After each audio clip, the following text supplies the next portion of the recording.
Não tá querendo ir agora. Foi. Boa noite. Nós somos um trio formado por eu, Maria Isabela, a Claudeci e o Bruno Henrique.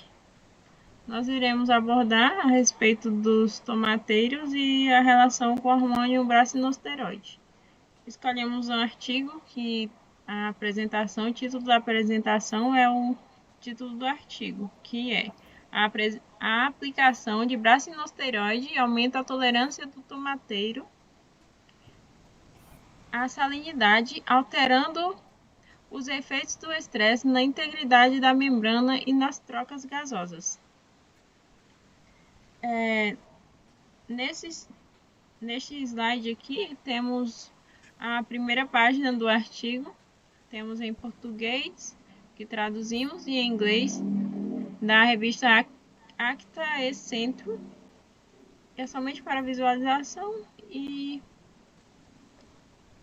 a gente irá abordar mais a respeito disso, falar o que foi proposto nesse artigo.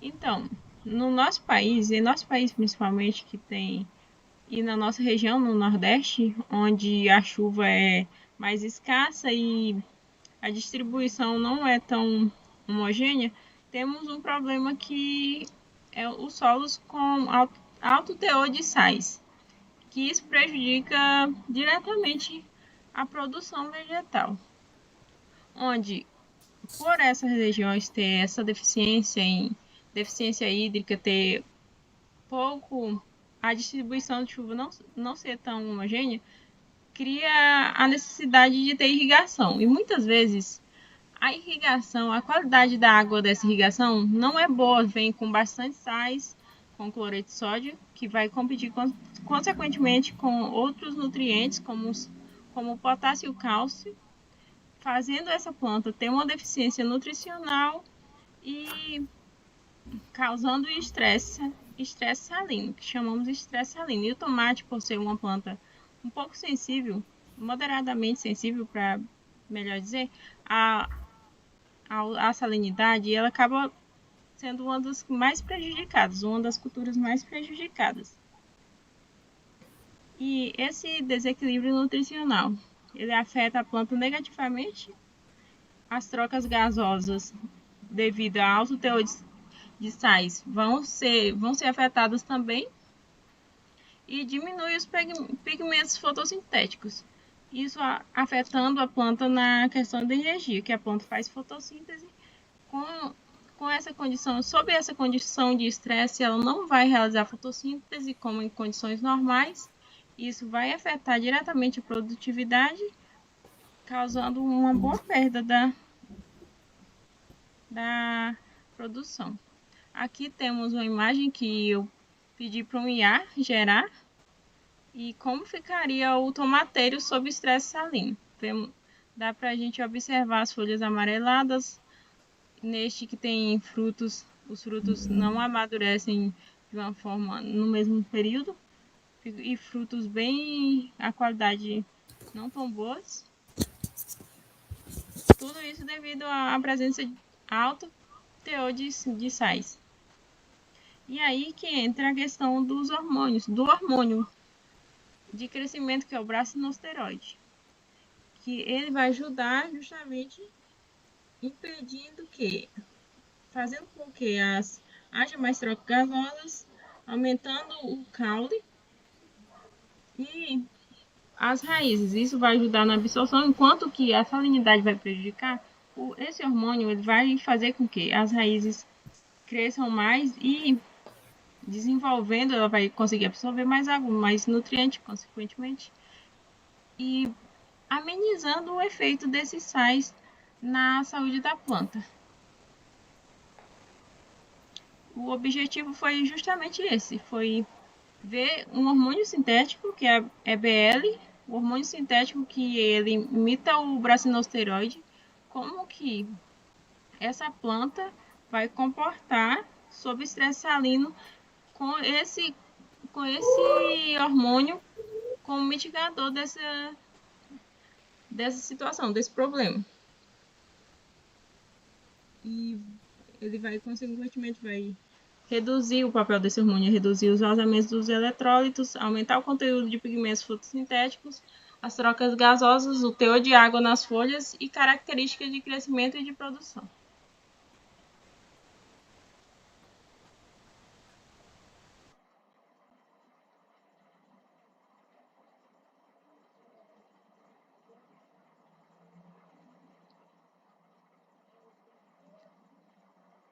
O áudio está desligado, Cláudia.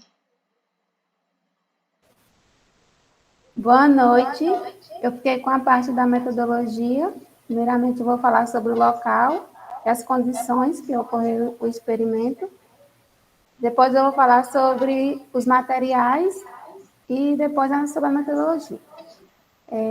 O experimento ocorreu em ambiente protegido, na Universidade Federal de Campina Grande, na Paraíba, no período de junho a setembro de 2019, com temperatura média de 27,5 graus Celsius e a umidade relativa do ar variando de 46% a 87%. Pode passar. Passa. Os materiais utilizados para esse experimento foi a cultivar do tomate IPA6, da espécie Solon lycopersicum. Também foram utilizadas bandejas de poliestireno para a semeadura da semente. Foram utilizados vasos de 20 litros para acomodar as mudas, 17 kg de solo, blocos de 30 centímetros para acomodar os vasos, e para os tratamentos foi usado epibranolida, água deionizada e cloreto de sódio na CE.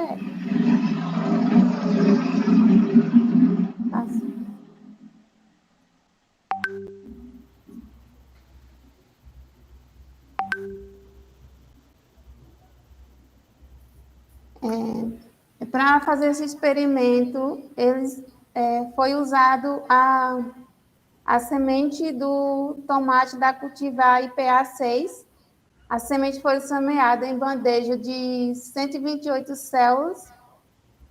Quando elas desenvolveram entre 4 a 5 folhas verdadeiras, aos 25 dias elas foram transplantadas para os vasos de 20 litros, contendo 17 quilos de solo adubado, e elas foram dispostas em blocos de 30 centímetros de altura.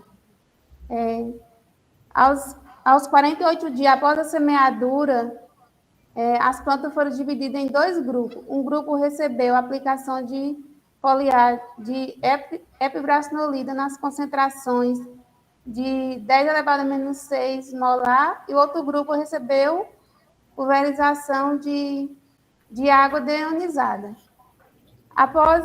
E esses tratamentos foram feitos durante 3 dias consecutivos, que foi com 48, 49 e 50 dias.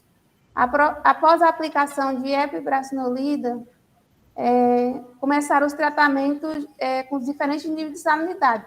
Os níveis foram 0,5, 1,5, 3, 4,5, 6 decímetros por metro. Antes do transplante, até o início do tratamento, as plantas eram irrigadas apenas com água de baixa salinidade, com concentração de 0,5 decímetro por metro. E aos 73 dias,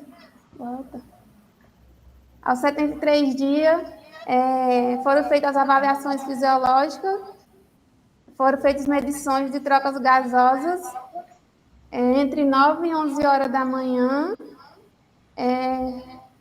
Foi utilizado o folíolo do ápice da planta, e para fazer essas medições eles usaram um aparelho analisador infravermelho. Foram feitas as medições de taxa fotossintética, condutância estomática e a eficiência do uso da água. E aos 73 dias foram feitos aos 80 dias foram feitas as avaliações de crescimento. Nessas avaliações, eles fizeram é a avaliação do diâmetro do caule, a altura da planta, área foliar e número de folhas. E entre 80 e 113 dias foram feitas a avaliação de produção. Nessa avaliação de produção, a cada 3 dias eles faziam a colheita e avaliavam a firmeza do fruto, o peso do fruto, e também eles fizeram medições longitudinal e transversal de 5 frutos por tratamento com auxílio de um parquímetro digital. E aos 103 dias eles fizeram a avaliação de massa seca, eles coletaram parte separada da planta, como folha, caule, raiz, e essas partes da planta foram levadas à estufa a 65 graus Celsius para obter a massa seca das partes separadas das plantas.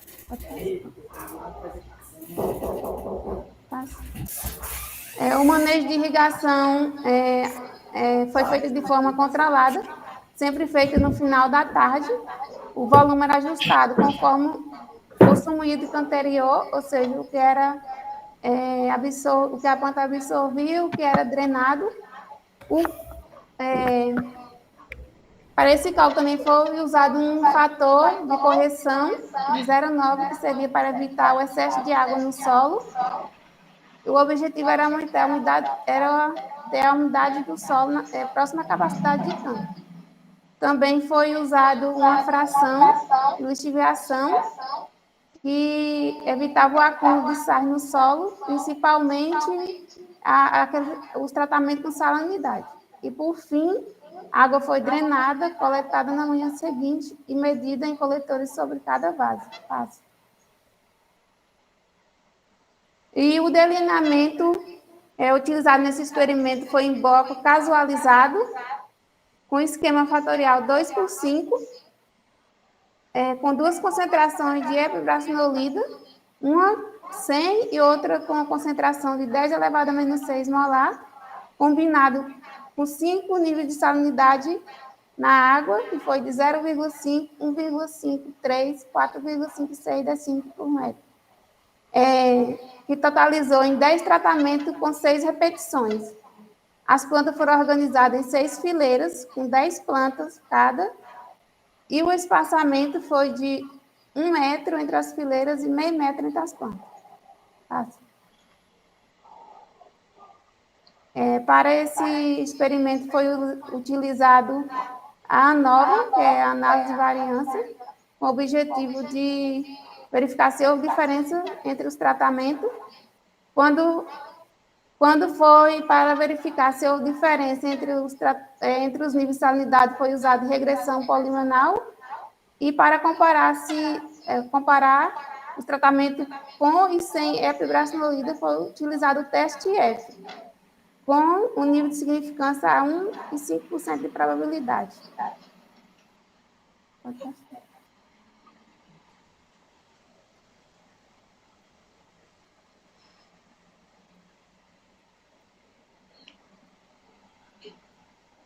Bruno?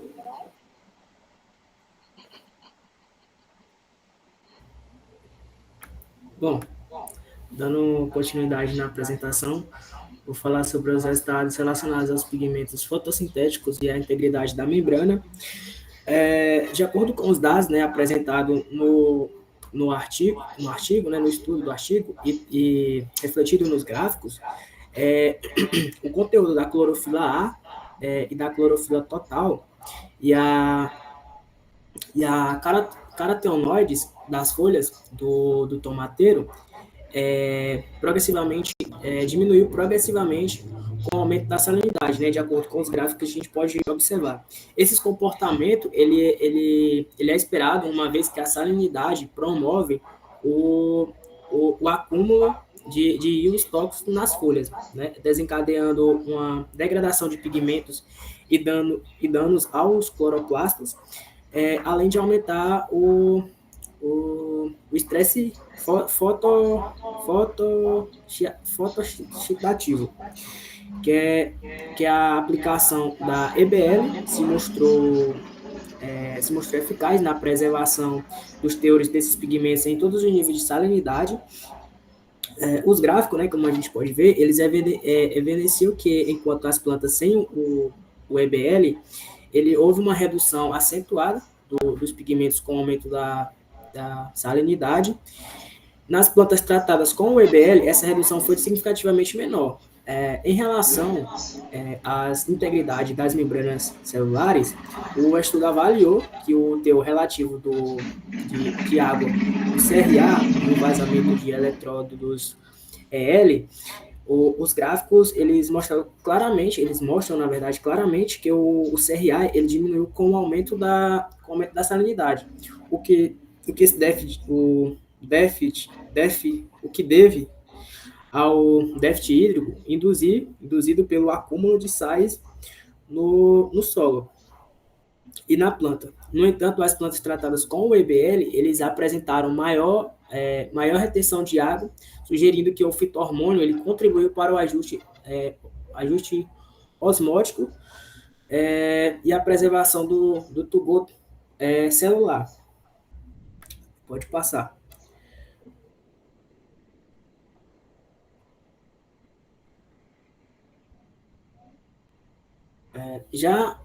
Os resultados relacionados ao crescimento e às trocas gasosas, ele foi possível observar, né, que a altura das plantas, o diâmetro do caule, o número de folhas e a área foliar, elas reduziram de forma linear com o aumento da salinidade. Esses resultados, eles refletem os efeitos combinados à restrição na absorção de água e na divisão e expansão celular, bem como uma menor disponibilidade de nutrientes em ambientes salinos. A aplicação de EBL, ele atenuou essas reduções, indicando que o fitohormônio ele estimulou o crescimento vegetal, mesmo sob condições adversas. Esse efeito positivo pode estar associado digamos que uma manutenção de melhores condições hídricas, maior eficiência fotossintéticas e proteção dos tecidos contra o estresse oxidativo. Pode passar.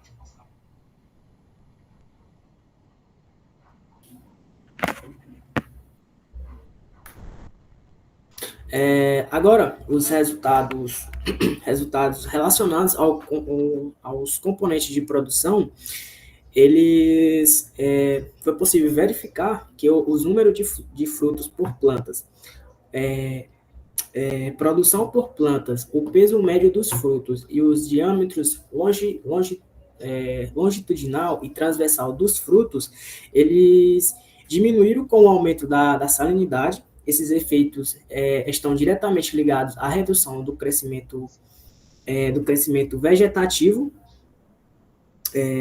a uma menor eficiência fotossintética e ao desbalanço nutricional, induzido pelo acúmulo de sais. A EBL, no entretanto, ela mostrou-se eficaz e reduziu essas perdas. Além disso, também a massa seca da parte aérea das folhas, caule e raiz foi significativamente afetada pela salinidade, apresentando reduções substanciais nas plantas não tratadas, no que a EBL promoveu um aumento de massa seca e atenuou as perdas causadas pelo estresse. Pode passar. Bom, chegando na parte da conclusão, né, foi através do artigo, né, foi possível demonstrar que a aplicação foliar do epibrazionolida é uma estratégia, digamos que promissora para o manejo do tomateiro, né, cultivando em condições salinas. O fitohormônio ele atuou de forma ampla, por exemplo, ele protegeu os pigmentos fotossintéticos e os cloroplastos, ele o, reduziu o vazamento de eletródulos, preservou a integridade das membranas, melhorou as trocas gasosas e o uso de eficiente da água. Portanto, o uso do EBL ele pode ser integrado como prática complementar na agricultura, em áreas sujeitas à salinidade, como potencial para elevar a produtividade e a qualidade dos frutos. Pode passar. E esse foi nossa apresentação, e obrigado pela atenção.